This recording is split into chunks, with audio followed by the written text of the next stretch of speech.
jemaah kloter 22 dan 23 Provinsi Jambi telah sampai di Mekah dalam kondisi yang sehat. Ketersediaan obat kosong BPJS Kesehatan tegur RSUD Abdul Manap Kota Jambi. Kebutuhan hewan kurban di Kota Jambi meningkat 20%.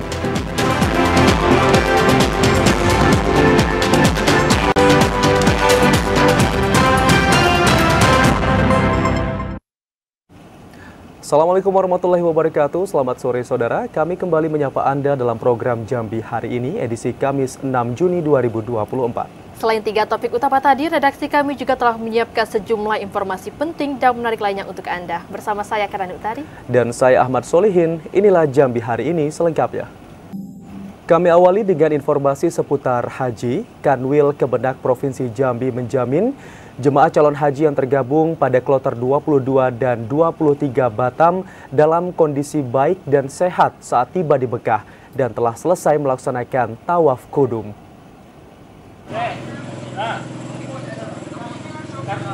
Kepala Kantor Wilayah Kementerian Agama Provinsi Jambi, Zostafia, mengatakan jemaah calon haji Provinsi Jambi yang tergabung pada kelompok terbang 22 dan 23 Batam dalam kondisi baik dan sehat sesampainya di Makkah. Sambil menunggu puncak musim haji yang akan dilakukan di Arafah, Musdalifah, dan Mina, para jemaah telah melakukan tawaf kudum sebagai bentuk penghormatan kepada Baitullah saat mendatangi kota Makkah. Berdasarkan informasi yang diterima, seluruh jemaah dapat melakukan aktivitas keseharian dengan baik serta dapat menyesuaikan kondisi setempat. Memastikan penyelenggaraan rangkaian ibadah haji dapat terlaksana dengan optimal, Kemenak telah meminta para petugas kloter untuk memberikan pelayanan yang maksimal pada jemaah, khususnya bagi jemaah lanjut usia. Besarnya jumlah jemaah lansia Provinsi Jambi yang mencapai angka 26,50% dari total kuota keberangkatan haji menjadi landasan pemaksimalan moto pelayanan ramah lansia yang telah ditetapkan Kementerian Agama. Para petugas haji juga diminta untuk bersabar dalam melayani setiap jemaah. Untuk kloter 22 dan 23, alhamdulillah sudah sampai di Mekah sekarang. Mereka sudah melakukan tawaf kudum, tawaf selamat datang, kemudian sudah beraktivitas bagaimana layaknya jemaah haji, dan hingga hari ini kita terus melakukan pemantauan dan alhamdulillah semua jemaah bisa beraktivitas. Total kuota Provinsi Jambi untuk keberangkatan haji tahun 2024 sebanyak 3.121 orang yang terbagi dalam 7 kelompok terbang. Randy Arta, TVRI Jambi melaporkan. Wakil Gubernur Jambi Abdullah Sani resmi melepas 449 orang jemaah calon haji Provinsi Jambi yang tergabung dalam kloter 24 Batam melalui embarkasi haji antara Provinsi Jambi.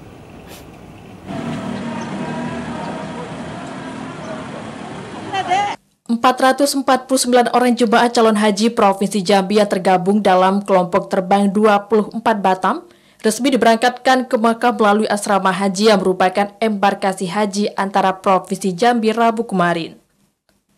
Pelepasan rombongan jemaah calon haji asal 2 daerah itu, yakni 169 orang dari Kabupaten Merangin serta 273 orang dari Kabupaten Kerinci, dilakukan oleh Wakil Gubernur Jambi Abdullah Sani. Sebelum diterbangkan ke Bandara Hang Nadim Batam, seluruh jemaah melewati tahapan pengantaran menuju Bandara Sultan Taha menggunakan 11 bus yang sudah disiapkan pemerintah daerah. Abdullah Sani mengajak para jemaah untuk meningkatkan keikhlasan saat melaksanakan ibadah haji, dimulai dari keberangkatan. Para jemaah diimbau untuk mengikuti arahan para petugas haji guna memperlancar rangkaian pelaksanaan ibadah. Wakil Gubernur meminta jemaah untuk terus menjaga kesehatan dan mendoakan agar menjadi haji dan hajah mabrur yang kemudian dapat pulang ke rumah masing-masing dalam keadaan baik. Dan intinya adalah mudah-mudahan kita semua bisa melaksanakan semua rangkaian apa yang menjadi kewajiban, yang menjadi hal yang dilakukan dalam haji ini. Ujungnya mudah-mudahan mabrur dan mabrurah didapatkan oleh semuanya. Dan oleh karena itu tentunya kita berpesan tidak sampaikan dengan kata lain bahwa semua jamaah haji harus mengikuti aturan yang ada, yang diatur oleh panitia juga, artinya petunjuk arahan bimbingan dari semuanya harus diikuti bersama. Kepala Kantor Wilayah Kementerian Agama Provinsi Jambi, Zostavia, mengatakan, proses pemberangkatan JCH yang tergabung dalam kloter 24 seluruhnya dapat berjalan lancar, mulai dari pelaksanaan pelayanan satu pintu hingga diberangkatkan ke bandara. Seluruh jemaah dinyatakan layak untuk diterbangkan berdasarkan pemeriksaan kesehatan yang dilakukan walaupun sebelumnya ada beberapa jemaah yang sakit karena kelelahan.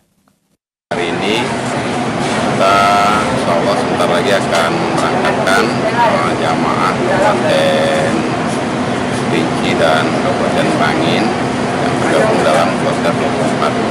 Hingga hari ini proses pemberangkatan kita baik dan jamaah kloter 24 ini insya Allah akan berangkat semua yang berjumlah 449 orang. Sampai hari ini belum ada kendala yang berarti. Selain jemaah, ada 7 orang petugas haji gabungan yang diberangkatkan untuk mendampingi jemaah kloter 24. Randy Arta, TVRI Jambi melaporkan. Saudara, hari ini jemaah calon haji asal Kabupaten Muaro Jambi resmi dilepas untuk diberangkatkan menuju ke Tanah Suci Mekah melalui embarkasi haji antara Provinsi Jambi. Dan untuk mengetahui informasi selengkapnya, kita akan bergabung bersama kontributor TVRI Jambi Azam Afnan. Halo, selamat sore Azam. Berapa jumlah jemaah calon haji Muaro Jambi yang diberangkatkan hari ini? Ya, Ansal dan pemirsa, untuk Muaro Jambi sendiri pada tahun ini jumlah jemaah haji yang diberangkatkan itu berjumlah 169 jemaah haji yang tersebar di 11 kecamatan. Dominan ataupun terbanyak itu terdapat di Kecamatan Sungai Bahar yang mencapai 63 jemaah calon haji dan disusul Kecamatan Jambi Luar Kota yang berjumlah 41 jemaah. Dan terdapat 23 jemaah berasal dari Sungai Gelam, sisanya itu di bawah 20 jemaah di 8 kecamatan. Untuk tahun ini sendiri terjadi peningkatan apabila dibanding pada tahun sebelumnya, yakni pada tahun 2023 jumlah jemaah calon haji asal Muaro Jambi yang diberangkatkan hanya 146 orang, artinya ada penambahan sekitar 53 jemaah haji pada tahun ini asal Muaro Jambi yang diberangkatkan. Sebelum diberangkatkan pada hari ini, tepatnya pukul 8 pagi tadi, para jemaah telah mengikuti berbagai tahapan mulai dari manasik haji di tingkat kecamatan yang berlangsung selama 8 hari dan manasik haji di tingkat Kabupaten Muaro Jambi yang berlangsung selama 2 hari. Pada manasik haji sebelumnya, para jemaah selain diberikan materi, juga ada praktek ataupun langsung pelaksanaan mulai dari tawaf, pelontaran jumrah dan lain sebagainya untuk pelaksanaan jemaah haji. Ya, Amsal. Iya, dari jumlah jemaah calon haji asal Kabupaten Muaro Jambi, berapa persen untuk JCH lansia, Azam? Ya, berdasarkan koordinasi kami bersama Kasih Haji Kemenak Muaro Jambi, dari 199 calon jemaah haji yang diberangkatkan pada pagi tadi, terdapat 25% ataupun 50 orang yang merupakan lansia yang usia di atas 60 tahun ke atas.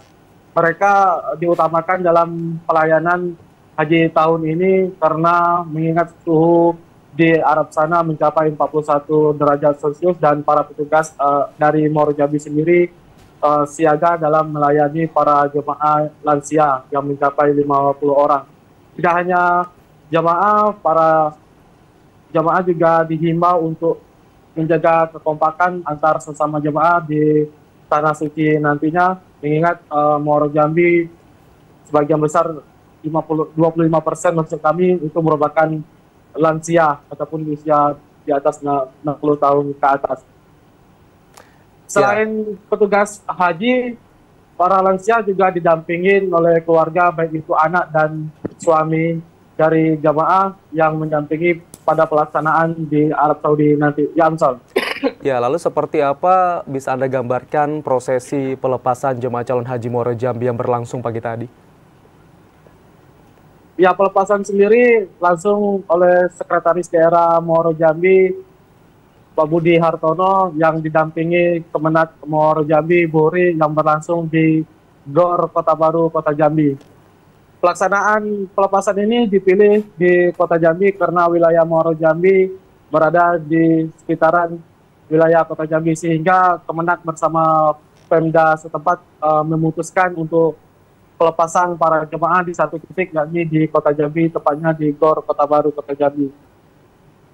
Para jemaah dilepas pada pagi tadi dengan menggunakan 5 bus kendaraan yang telah disiapkan pemerintah dan 2 ambulan. Dari 159 calon jemaah haji tadi, terdapat 2 jemaah calon haji yang menggunakan kursi roda, dikarenakan satunya setruk dan satunya lagi kakinya terluka sehingga harus menggunakan kursi roda. Para jemaah sendiri direncanakan untuk Muaro Jambi akan dilepas pada Jumat dini hari nanti bersama jemaah dari Kabupaten Tanjung Jabung Timur dan Tanjung Jabung Barat. Ya, Amsal. Ya, baik. Terima kasih Azam Afnan atas laporan Anda pada sore hari ini. Selamat bertugas kembali.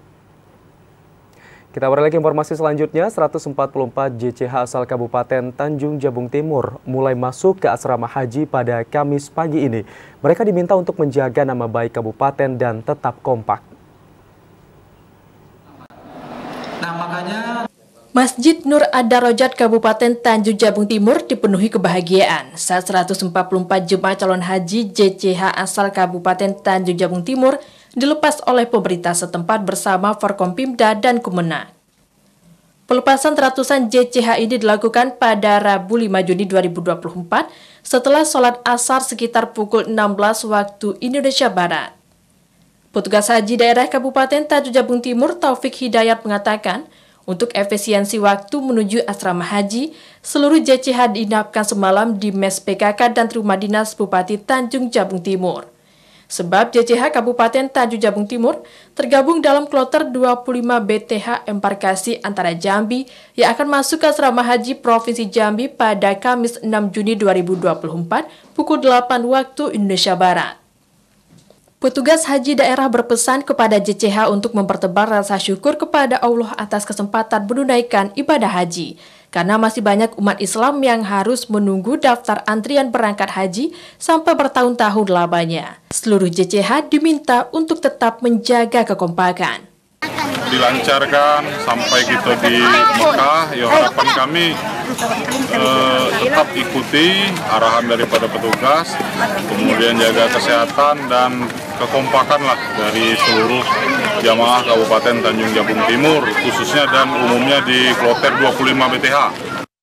Setelah masuk asrama haji pada hari ini, JCH kloter 25 ini akan mulai diberangkatkan ke Batam pada pukul 00.00 waktu Indonesia Barat dini hari nanti. Selanjutnya mereka akan bertolak ke Jeddah, Arab Saudi pada Jumat 7 Juni pukul 6.15 waktu Indonesia Barat. Klifa Fatria, TVRI Jambi melaporkan. 144 JCH asal Kabupaten Tanjung Jabung Timur sudah menuju asrama haji Provinsi Jambi hari ini. Mereka akan diberangkatkan ke Batam terlebih dahulu pada dini hari nanti. Untuk mengetahui kondisi terkini JCH asal Tanjung Jabung Timur akan disampaikan kontributor Klifa Patria dari Tanjung Jabung Timur. Selamat sore Klifa, bagaimana kondisi seluruh JCH asal Kabupaten Tanjung Jabung Timur hingga saat ini berdasarkan laporan dari petugas haji daerah Klifa? Ya, selamat sore Hairani. Dapat kami sampaikan dari Kabupaten Tanjung Jabung Timur bahwa di hari ini, Kamis 6 Juni tahun 2024 sekira pukul 06.00 waktu Indonesia Barat pagi tadi, tepatnya di belakang saya ini tempat terjadinya pelepasan jemaah haji asal Kabupaten Tanjung Jabung Timur yang akan berangkat pada tanggal 7 Juni tahun 2024 sekira pukul 06.15 waktu Indonesia Barat menuju Jeddah, Arab Saudi. Ada sebanyak 144 jemaah calon haji atau JCH asal Kabupaten Tanjung Jabung Timur yang menunaikan ibadah haji di tahun ini. pelepasan jemaah haji ini menggunakan 5 unit bus menuju asrama haji Provinsi Jambi dengan dikawal langsung oleh rombongan patwal oleh Polres Tanjung Jabung Timur. Pelepasan jemaah haji ini dilangsungkan oleh Wakil Bupati Tanjung Jabung Timur, yakni Robin Nahdiansyah beserta Forkopimda dan Kemenak setempat. Adapun selanjutnya, berdasarkan dari laporan petugas haji daerah Kabupaten Tanjung Jabung Timur, seluruh jamaah haji dalam keadaan kondisi fit dan siap berangkat untuk menunaikan haji. Dalam rombongan ini terdapatnya ada 6 jamaah haji asal Kabupaten Tanjung Jabung Timur yang menggunakan kursi roda, dan ini sudah diprioritaskan oleh petugas haji setempat. Demikian, Hairani. Baik, selain 6 JCH menggunakan kursi roda, apakah ada yang menjadi perhatian khusus lagi dari petugas haji daerah di tengah mayoritas haji lanjut usia, Klifa? Ya, sebagaimana diketahui bersama berdasarkan informasi dari Kemenak Kabupaten Tanjung Jabung Timur bahwa ada sekitar 70% jamaah haji asal Kabupaten Tanjung Jabung Timur yang berangkat menuju Mekah, Arab Saudi besok. Nah, untuk prioritas ini selain jamaah yang menggunakan kursi roda, jamaah yang lanjut usia di atas 70 hingga 80 usianya juga mendapat prioritas seperti pendampingan ibadah haji, pemapaan ketika mereka berjalan, dan lain sebagainya. Untuk JCH tertua di Kabupaten Tanjung Jabung Timur itu berusia 96 tahun atas nama Ambo Igo dari Mataru, warga kecamatan di Papanjang. Sedangkan usia termuda yang bernama Nur Laili berasal dari kecamatan Muara Sabak Timur. Besar harapan semua jamaah haji ini dapat pergi dan pulang ke tanah air seperti sehat sedia kala ketika mereka berangkat nanti. Demikian. Baik, jemaah calon haji asal Kabupaten Tanjung Jabung Timur mendapatkan pelayanan prioritas bagi jemaah yang lanjut usia dari pihak penyelenggara haji di daerah. Terima kasih atas laporan Anda, Klifa. Selamat sore dan selamat bertugas kembali. Saudara, tangis haru pecah di tengah prosesi pelepasan jemaah calon haji asal Kabupaten Tanjung Jabung Timur di Masjid Ad-Darajat, Kecamatan Muara Sabak Barat. Beberapa pengantar tak dapat membendung air mata melihat kerabat dan sanak saudaranya berangkat menuju Tanah Suci.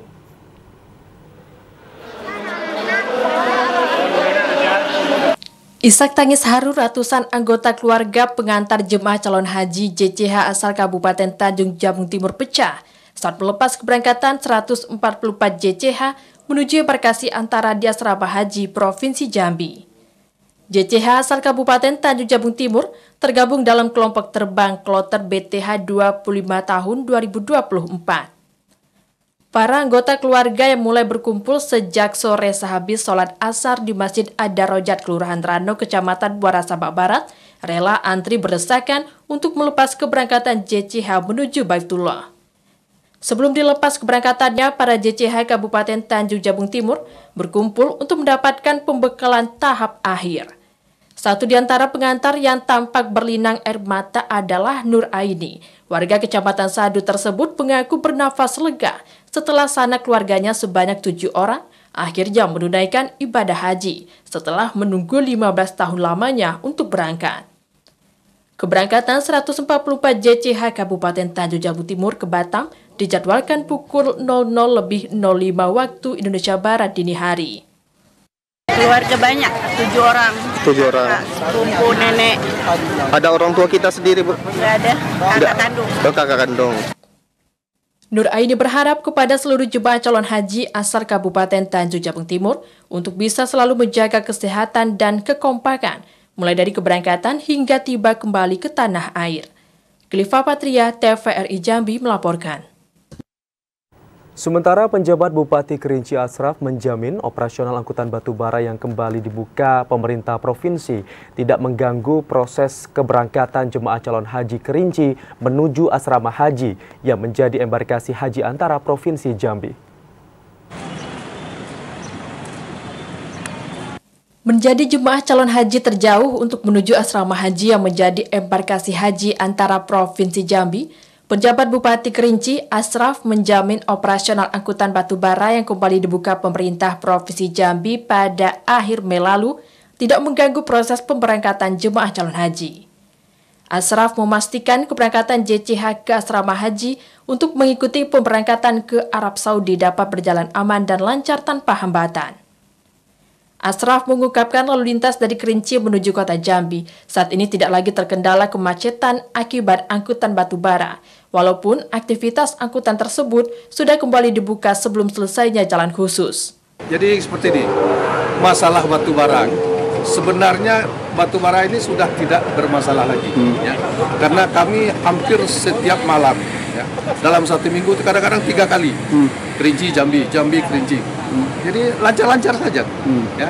Jadi batubara memang masih berjalan, tetapi tidak mengganggu lalu lintas, ya, karena memang sudah diatur sedemikian rupa dan jumlahnya juga sudah sangat jauh dari sebelumnya, sehingga tidak mengganggu arus lalu lintas. Pada penyelenggaraan musim haji 1445 Hijriah, Kabupaten Kerinci total mendapatkan 277 kuota keberangkatan haji. Alokasi tersebut terbagi dalam kelompok terbang 24 dan 25 Batam. Randy Arta, TVRI Jambi melaporkan. Amin Subarman merupakan salah seorang jemaah calon haji termuda asal Kabupaten Muaro Jambi yang berusia 24 tahun. Amin berangkat ke Tanah Suci pada tahun ini karena menggantikan sang ayah yang meninggal pada tahun 2022 lalu. Amin Subarman merupakan salah seorang jemaah calon haji termuda asal Kabupaten Muaro Jambi yang masih berusia 24 tahun. Amin Subarman menggantikan ayahnya Mujiman yang wafat pada tahun 2022 lalu. Ayahnya mendaftar haji pada tahun 2011. Di Tanah Suci, Amin Subarman berniat melantunkan doa khusus untuk almarhum sang ayah dan kesehatan bagi keluarga. Berangkat haji di usia muda membuat Amin Subarman berniat membantu jemaah lain dengan tenaganya. Sangat tidak menyangka gitu ya, karena diberikan kesempatan lebih dulu gitu, padahal kawan-kawannya banyak yang tua-tua juga gitu, dan kita masih muda dikasih kesempatan itu. Jadi itu persiapan khusus, mungkin lebih ke manasik ya gitu. Kita belajar gimana tata cara haji gitu dan bagaimana syarat-syaratnya untuk ibadah haji. Amin Subarman memenuhi panggilan ke Baitullah bersama ibunya Sumini dan tergabung dalam kloter 25. Jemaah calon haji asal Muaro Jambi akan bergabung dengan jemaah dari Kabupaten Tanjung Jabung Timur dan Tanjung Jabung Barat. Kloter 25 ini akan diberangkatkan ke Batam melalui embarkasi antara Provinsi Jambi pada hari ini 6 Juni 2024. Azam Afnan, TVRI Jambi melaporkan. Saudara, jelang Idul Adha, Perum Bulog Merangin pastikan persediaan beras mencukupi. Informasinya akan kami hadirkan sesaat lagi, tetaplah bersama Jambi hari ini.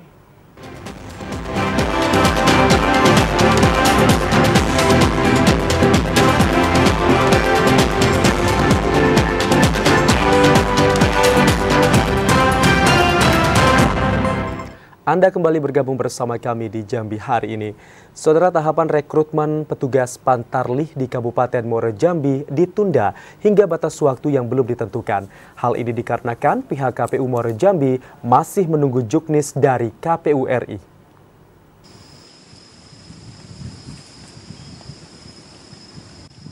Hingga kini Komisi Pemilihan Umum Kabupaten Muaro Jambi masih menunggu petunjuk teknis dari KPU RI terkait pelaksanaan penerimaan petugas pemutakhiran data pemilih Pantarlih yang akan bertugas menyusun daftar pemilih dan melakukan pemutakhiran data pemilih pada Pilkada Serentak 2024.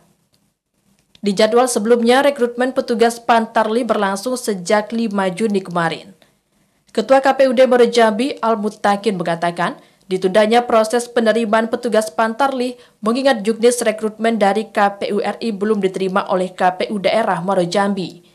Meski ada penundaan, namun tahapan pemungutan dan perhitungan suara pilkada tetap berlangsung pada 27 November mendatang.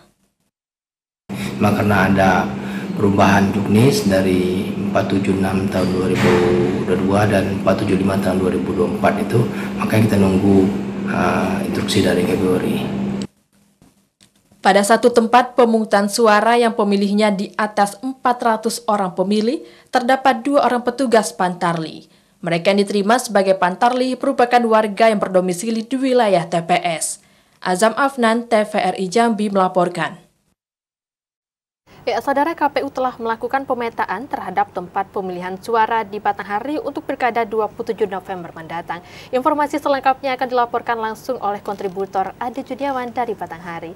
Selamat sore, Ade. Ade, berapa jumlah TPS di Kabupaten Batanghari yang akan dipergunakan pada Pilkada 27 November mendatang, Ade? Baik, Airani, pemirsa, untuk hasil proses pemetaan di tingkat KPU Kabupaten Batanghari untuk TPS yang ada di Kabupaten Batanghari sendiri sudah dilakukan finalisasi, di mana proses hasil pemetaan sendiri pihak KPU mendapatkan sebanyak 537 TPS yang tersebar di 8 kecamatan, dan nantinya untuk jumlah TPS ini sendiri akan diajukan terlebih dahulu ke pihak KPU Provinsi Jambi guna mendapatkan persetujuan atau nantinya akan mendapat petunjuk baru apabila ada perubahan-perubahan terhadap data jumlah TPS tersebut.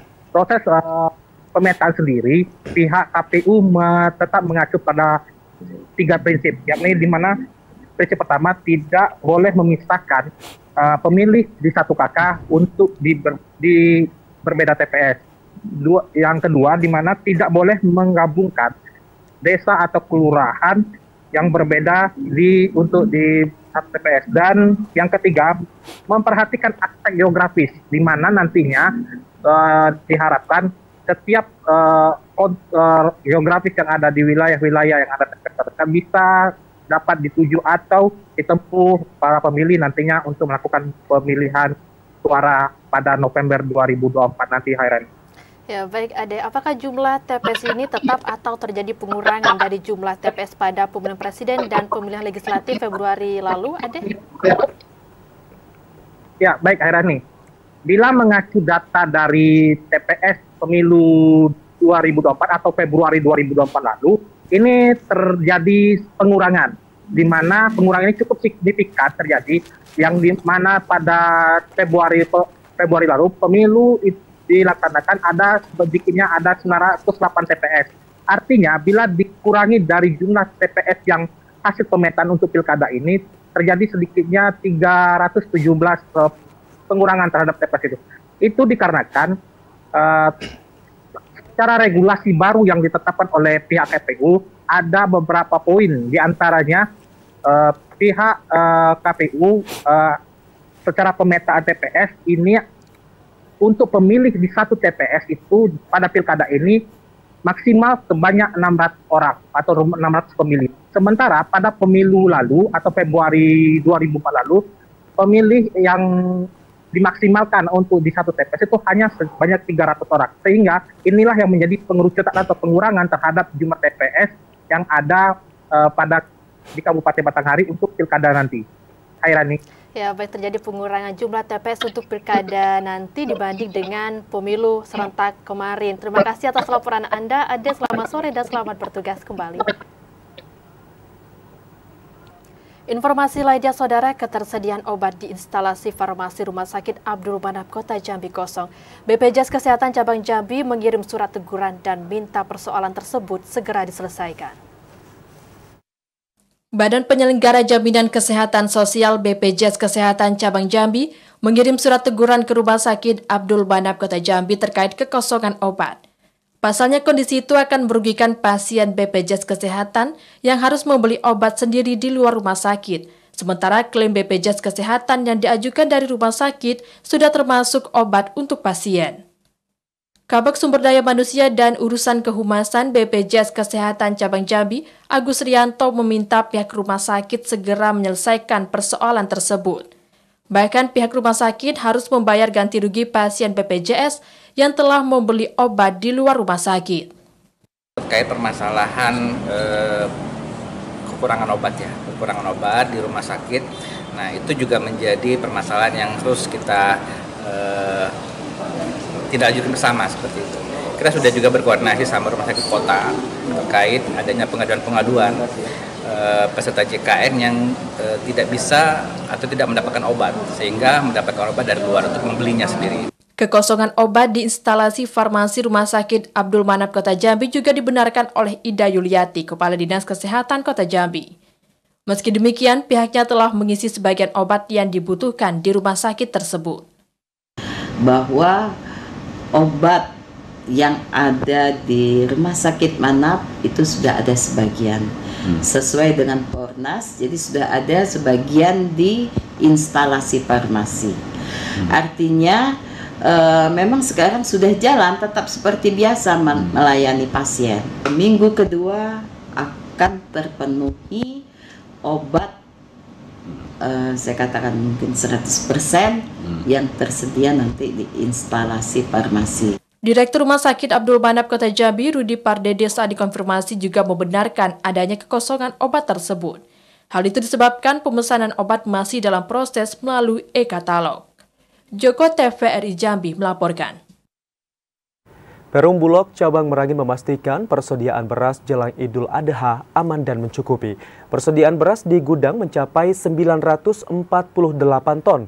Selain beras, kebutuhan lain seperti minyak goreng dan gula pasir juga mencukupi.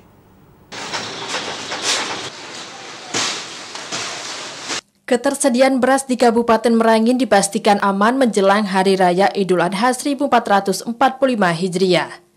Stok beras di gudang Perum Bulog Cabang Merangin mencapai 948 ton untuk kualitas medium dan 34 ton jenis premium.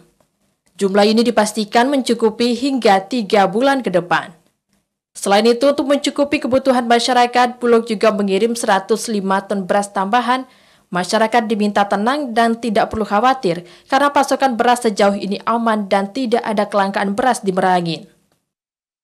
Kalau untuk sekarang harga yang kita gelontorkan melalui program SPHP itu harga gudangnya itu 11.300. Nah, dengan head penjualan ke konsumen itu 13.100 gitu, 13.100.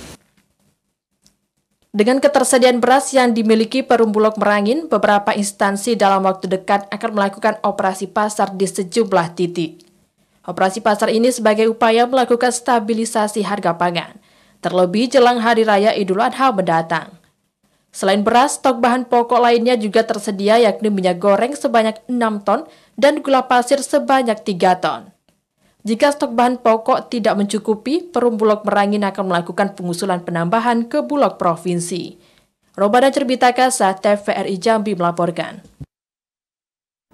Sementara itu, saudara, kebutuhan hewan kurban di Kota Jambi tahun ini mencapai 3.944 ekor yang terdiri dari sapi, kerbau, dan kambing. Jumlah tersebut meningkat sebesar 20% dari tahun 2023 lalu. Kebutuhan hewan kurban di Kota Jambi pada Idul Adha tahun 2024 mencapai 3.944 dengan rincian 1.540 sapi, 77 kerbau, dan 1.582 kambing. Jumlah tersebut meningkat sebesar 20% dari tahun 2023 yang hanya 3.564 ekor hewan.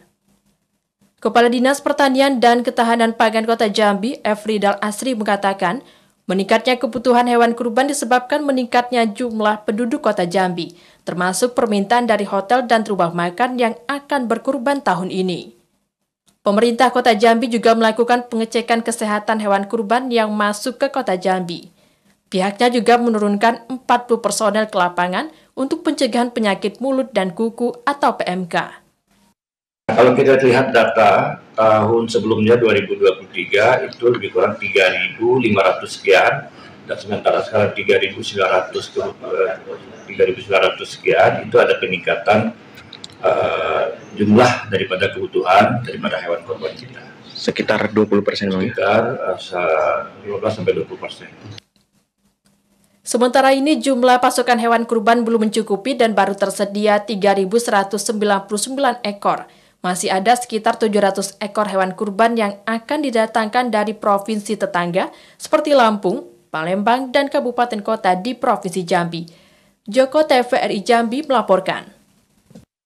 Pemerintah Kabupaten Tebo dalam waktu dekat akan menggelar operasi pasar di beberapa wilayah sebagai upaya untuk menekan harga bahan pokok jelang Idul Adha. Jelang Hari Raya Idul Adha 1445 Hijriah, pemerintah Kabupaten Tebo berencana menggelar operasi pasar di beberapa titik di wilayah Kabupaten Tebo. Operasi pasar yang dilakukan sebagai upaya membantu masyarakat mendapatkan bahan pokok dengan harga terjangkau. Saat ini harga beberapa jenis bahan pokok masih tinggi di tingkat pedagang. Penjabat Bupati Kabupaten Tebo, Varial Adiputra mengatakan, operasi pasar yang direncanakan menyediakan beberapa bahan pokok seperti beras, telur, dan minyak goreng. Ya, aman. Dan kita selalu menjaga ya pasokan. Ya. Itu harus menjaga pasokan. Yang sekarang menjadi tren sekarang ini kan cabai dengan bawang. Ya. Daging juga naik kan sudah? Ya, naik. Nah ini akan menjadi stressing kita untuk penekanan inflasi. Varial Adiputra juga mengatakan angka inflasi di Kabupaten Tebo masih dalam kategori aman dan pemerintah selalu menjaga agar pasokan tercukupi, terutama jelang Hari Raya Idul Adha.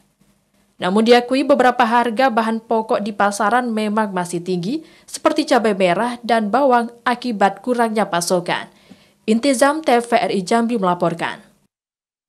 Gubernur Jambi Al-Haris tanda tangani NPHD pengamanan Pilkada Provinsi Jambi. Informasi selengkapnya akan kami hadirkan dalam segmen advertorial usai jeda. Tetaplah bersama kami.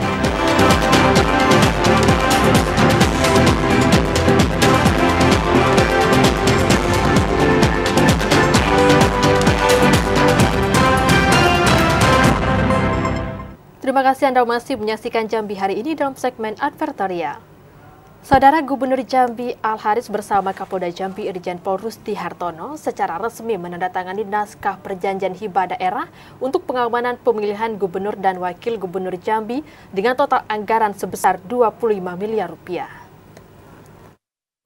Mendekati waktu penyelenggaraan pemilihan kepala daerah serentak se-Indonesia pada 27 November mendatang, pemerintah Provinsi Jambi melakukan penandatanganan naskah perjanjian hibah daerah NPHD pengamanan pemilihan gubernur dan wakil gubernur Jambi. Penandatanganan ini dilakukan langsung oleh Gubernur Jambi Al-Haris bersama Kapolda Jambi Irjen Pol Rusdi Hartono di Auditorium Rumah Dinas Gubernur kemarin. Pemerintah Provinsi Jambi menggelontorkan anggaran sebesar 25 miliar rupiah untuk mendukung pengamanan daerah selama berlangsungnya proses penyelenggaraan Pilkada serentak 2024. Al-Haris berharap dengan anggaran yang sudah disiapkan untuk operasional pengamanan Pilkada ini, wilayah Provinsi Jambi akan terus dalam kondisi yang aman dan kondusif. Stabilitas keamanan wilayah sangat diperlukan untuk memastikan proses pembangunan daerah dapat dilakukan secara merata. Mewujudkan situasi daerah yang tentram juga dibutuhkan untuk menjaga keberlangsungan perekonomian masyarakat. Apalagi ini serentak pilkada kita, butuh energi luar biasa. Nah, ini nanti juga ada dari Linmas juga nanti backup. Kenapa? Karena serentak semuanya se-Jambi pakai Indonesia. Nah, ini perlu pengamanan yang ekstra. Kemudian juga warga masyarakat juga kita minta membantu iklim yang kondusif tentunya. Maka tadi kita hibahkan itu tujuannya agar memang nanti operasional teman-teman pengamanan di Polda, di Polres sampai ke Polsek, Babin, Kaptipmas nanti bisa berlangsung dengan baik, dan pemerintah adalah bagaimana memberikan apa yang bisa agar nanti di Jambi ini tercipta kondisi yang aman, lancar dan kondusif tentunya. Kapolda Jambi Irjen Pol Rusdi Hartono mengatakan, dana hibah dari pemerintah Provinsi Jambi akan digunakan secara akuntabel, transparan, dan dapat dipertanggungjawabkan. Polda Jambi sangat mengapresiasi komitmen pemerintah provinsi untuk menciptakan pilkada yang aman. Untuk itu, pihak kepolisian akan bekerja secara optimal dalam menjaga kondusivitas daerah. Saya menangkap, Polda Jambi menangkap komitmen dari pemerintah Provinsi Jambi, khususnya gubernur, untuk betul-betul bisa menciptakan pilkada yang aman dan damai di Provinsi Jambi. Ini tentunya Polda Jambi harus bisa menjawab ini dengan kerja yang optimal untuk betul-betul bisa menciptakan pilkada di Jambi yang aman, damai, dan kondusif. Tentunya tidak hanya polisi saja, dengan instansi terkait, dengan masyarakat bersama-sama menciptakan pilkada yang aman dan damai di Provinsi Jambi. Pilkada serentak tahun 2024 total akan diikuti 37 provinsi untuk pemilihan gubernur dan wakil gubernur, serta 508 kabupaten kota untuk pemilihan bupati dan wali kota. Randy Arta, TVRI Jambi melaporkan. Direktorat Bela Negara Ditjen Pothan Kementerian Pertahanan Republik Indonesia menggelar sosialisasi dan diseminasi pembinaan kesadaran bela negara. Kegiatan ini dilaksanakan guna meningkatkan cinta tanah air, kesadaran bela negara masyarakat Kota Jambi sesuai ideologi Pancasila. Direktorat Bela Negara Direktorat Jenderal Potensi Pertahanan Kementerian Pertahanan Republik Indonesia menggelar kegiatan sosialisasi dan diseminasi pembinaan kesadaran bela negara di salah satu hotel di Kota Jambi Kamis siang. 230 peserta dari komponen cadangan Tentara Nasional Indonesia, tokoh agama, tokoh masyarakat, tokoh adat, pemuda hingga perwakilan ormas mengikuti kegiatan ini. Direktur Bela Negara Ditjen Pothan Kemhan Brigadir Jenderal TNI G. Eko Sunarto mengatakan, kegiatan ini dilaksanakan guna memberikan pemahaman dan edukasi untuk meningkatkan kesadaran bela negara, mencegah aksi radikalisme, hingga menanamkan sikap mental dan perilaku warga negara untuk senantiasa cinta kepada negara sesuai dengan ideologi Pancasila. Berkembangnya era teknologi hingga keterbukaan informasi membuat potensi ancaman yang membahayakan kedaulatan negara, keutuhan wilayah, dan keselamatan bangsa semakin kompleks dan multidimensi. Maka dengan dilaksanakannya kegiatan ini, potensi tersebut dapat dicegah dan diminimalisasi sedini mungkin. Staf ahli bidang politik hukum pemerintahan Kota Jambi, Mulyadiatu, mengatakan, dengan dilaksanakannya kegiatan ini, diharapkan para peserta dapat mengimplementasikan materi yang diterima. Pemerintah Kota Jambi juga akan menekankan nilai bela negara ideologi Pancasila melalui forum RT. Tujuannya sebetulnya menumbuhkan kembali nilai-nilai dasar bela negara yang salah satunya adalah cinta tanah air. Ini sangat penting karena negara kita ini negara yang besar, di mana dengan kemajuan yang sudah sangat tinggi termasuk teknologi, itu kalau kita tidak melaksanakan pembinaan kesadaran bela negara, kemungkinan kita akan terpengaruh dengan budaya-budaya yang dari asing, sehingga menyebabkan lunturnya rasa cinta tanah air. Oleh karena itu dalam setiap kegiatan kita selalu menggandeng pemerintah daerah dalam hal kearifan lokal. Itulah yang perlu dijaga. Nilai-nilai tentang ideologi negara dulu kita kenal dengan P4 itu sudah terkikis. Nah, melalui kegiatan sosialisasi ini kita tumbuh kembangkan kembali rasa memiliki masyarakat kita terhadap cinta tanah air, cinta NKRI. Dan diharapkan melalui kegiatan ini suatu hal yang sangat positif sekali untuk pemerintah Kota Jambi, dan kami atas nama pemerintah Kota Jambi sangat mendukung kegiatan ini karena ini adalah memberikan bekal bagi masyarakat Kota Jambi akan cinta tanah air untuk Kota Jambi sendiri. Melalui kegiatan ini diharapkan para peserta menjadi agen perubahan atau role model untuk menyebarluaskan nilai dasar negara sesuai ideologi Pancasila. Aisyar, TVRI Jambi melaporkan. Sempat terkendala pemadaman listrik, saat ini layanan di Sdukcapil Kota Sungai Penuh sudah kembali normal. Informasinya akan kami hadirkan usai jeda, tetaplah bersama Jambi hari ini.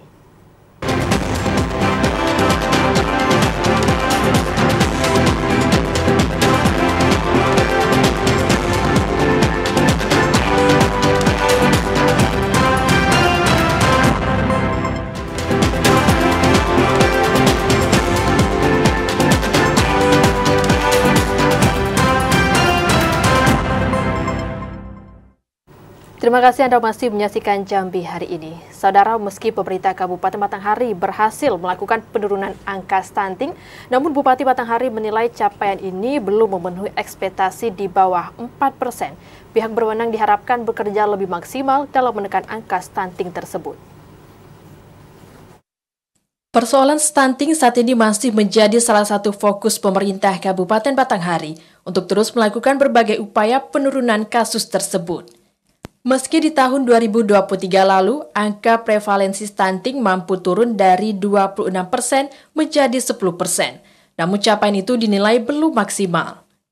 Bupati Batanghari Muhammad Fadil Arif mengatakan, jika penurunan tersebut masih belum memenuhi ekspektasi yang awalnya ditargetkan dapat turun hingga di bawah angka 4%. Kedepan, ada beberapa sektor yang perlu dimaksimalkan dalam mengupayakan penurunan stunting, seperti pendataan, pemberian asupan gizi kepada ibu hamil maupun balita, hingga proses evaluasi yang setiap bulannya harus dilakukan tim penanganan stunting Batanghari. Di angka 26,3 sekarang jadi 10,1. Ini pencapaian yang baik, tapi belum sesuai dengan ekspektasi saya secara pribadi. Kita pengen di bawah 4%. Mudah-mudahan tahun depan bisa capai di bawah 4%. Kolaborasi ini terus kita galang, bagaimana anak-anak Batanghari tidak ada lagi yang stunting. Di sektor pendataan, pertama pendataan, yang kedua treatmentnya, bagaimana dimonitor berkelanjutan. Bupati Batanghari Fadil Arif juga mengatakan jika langkah-langkah penanganan dapat dilakukan berkelanjutan, diyakini target penurunan stunting di Batanghari bisa lebih signifikan di tahun 2024 ini. Ade Juniawan, TVRI Jambi melaporkan. Dampak pemadaman listrik yang terjadi di Kota Sungai Penuh pada hari Selasa 4 Juni kemarin, pelayanan Dinas Dukcapil sempat terhambat. Namun hari ini pelayanan Disdukcapil sudah kembali normal. Pemadaman listrik di Kota Sungai Penuh yang terjadi pada Selasa 4 Juni 2024 menyebabkan pelayanan Disdukcapil menjadi terhambat. Akibatnya masyarakat tidak bisa melakukan perekaman dan percetakan KTP elektronik serta percetakan kartu keluarga. Namun untuk pelayanan pendaftaran pembuatan KTP dan kartu keluarga serta legalisir masih bisa dilaksanakan secara manual. Kepala Bidang Data Dinas Dukcapil Kota Sungai Penuh, Mary Sumrani mengatakan, meski sempat terjadi penundaan pelayanan akibat padamnya aliran listrik PLN, namun saat ini pelayanan Disdukcapil sudah kembali berjalan normal. Pengunjung pun relatif stabil, rata-rata 50 orang per hari datang untuk pengurus dokumen kependudukan. Bismillahirrahmanirrahim. Kemarin memang dia terkena lampu, tapi pelayanan kami tetap berjalan seperti biasanya, seperti penerimaan bahan, legalisir itu tetap kami jalani. Tetap ada, cuman menerima bahannya tetap ada, tapi untuk pengetrian datanya mungkin terhambat berapa jam aja, sebab mati lampunya kemarin jam 11 siang sampai sore. Mary Sumrani berharap pemadaman aliran listrik tidak terjadi lagi di Kota Sungai Penuh, sehingga pelayanan Disdukcapil bisa berjalan lancar. Apalagi mendekati Pilkada 2024, masyarakat terutama pemilih pemula banyak yang ingin melakukan perekaman KTP elektronik. Fahlan, TVRI Jambi melaporkan. 2 orang sindikat narkoba resmi ajukan banding ke Pengadilan Tinggi Jambi. Mereka mengajukan banding setelah divonis mati oleh Majelis Hakim Pengadilan Negeri Jambi.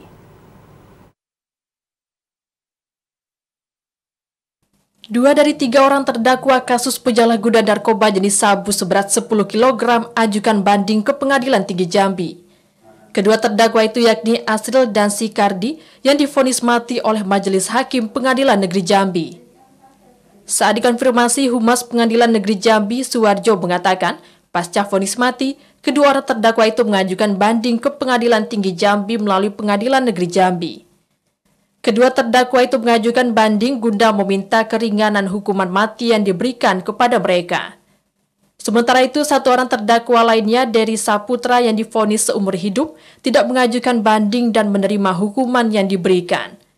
Maka hasil vonis yang dijatuhkan kepada terdakwa telah berkekuatan hukum tetap.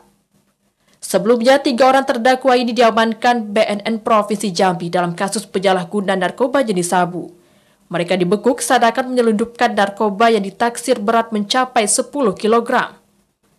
Diduga para pelaku ini merupakan jaringan internasional yang diperintah untuk mengedarkan narkoba jenis sabu di Provinsi Jambi. Asyar, TVRI Jambi melaporkan. Beralih ke informasi lain, harga kentang di pasar tradisional Tanjung Bajure, Kota Sungai Penuh mengalami penurunan. Turunnya harga kentang dipengaruhi oleh rusaknya hasil panen. Harga kentang di pasar tradisional Tanjung Bajure, Kota Sungai Penuh terpantau mengalami penurunan. Sebelumnya kentang dijual dengan harga Rp18.000 per kilogram, namun kini turun menjadi Rp16.000 per kilogram. Turunnya harga kentang sudah berlangsung sejak 2 pekan yang lalu. Turunnya harga kentang salah satunya disebabkan faktor cuaca hujan yang terjadi di Kabupaten Kerinci dan di Kota Sungai Penuh, sehingga menyebabkan hasil panen kentang dari petani mengalami kerusakan. Seorang pedagang Dewi Nawati mengatakan meski harga kentang mengalami penurunan, namun daya beli masyarakat relatif stabil. Banyak rusak, gitu ya. Untuk orang banjir, tanda bilang orang ikat tempe awak pos ngambil, ada kantang itu banyak yang rusak, banjir petang, banyak busuk. Dewi Nawati berharap kepada pihak terkait dapat memperhatikan produksi kentang di tingkat petani agar hasil panen tidak rusak dan berkualitas sehingga harga jual bisa stabil. Fahlan, TVRI Jambi melaporkan. Setelah informasi tadi sekaligus menjadi akhir dari perjumpaan kita di Jambi hari ini. Terima kasih atas perhatian dan kebersamaan Anda, dan akhirnya saya Ahmad Solihin. Dan saya Keradi Utari bersama kerabat kerja yang bertugas pamit undur diri. Wassalamualaikum warahmatullahi wabarakatuh dan sampai jumpa.